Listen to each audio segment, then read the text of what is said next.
3 marcadores, 4 agora. O Guarani recuperou, Bilu pediu no corredor, boa bola pra Bilu, tá no mano a mano, dominou, rolou pra Denis Júnior, ele bate!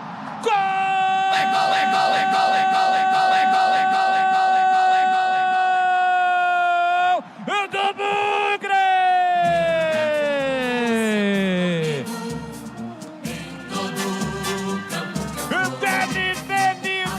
Denis Júnior!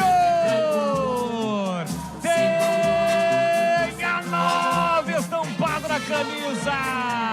O Guarani brigou, lutou, 4 jogadores em cima de um marcador. A bola foi recuperada. Um passe espetacular para Bilu. No corredor ele domina, poderia ter batido por um gol, mas não. Preferiu assistência. O toque para Denis Júnior. Dentro da grande área. Marca do artilheiro, cheiro do gol. Ele enche o pé com o pé direito.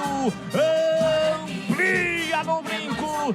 Denis Júnior coloca lá dentro, faz a festa, galera bugrina. Avante, avante, avante, avante, avante, avante, avante, o Bugrão. Verde e branco são as cores da paixão, verde e branco, as cores do Bugrão. Olha lá o povão festejando, olha lá, galera vibrando porque balançou.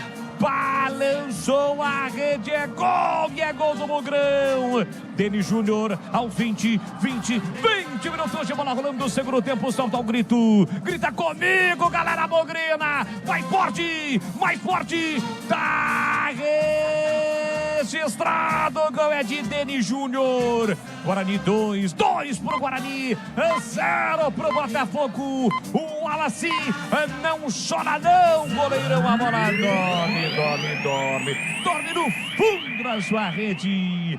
O detalhe do gol, Vladimir Cantarino. A solidariedade, não foi fominha o Bilu. Quando recebeu a bola, um passe açucarado, ele até teve liberdade para o remate, mas esperou o momento certo para fazer o passe e achar com muita liberdade o Denis Júnior, quem não teve muita dificuldade não. Mandou a bola direto para as redes para marcar o terceiro gol dele, artilheiro do Guarani na temporada. Amplia o Bugre, 2-0. Guarani vai mexer.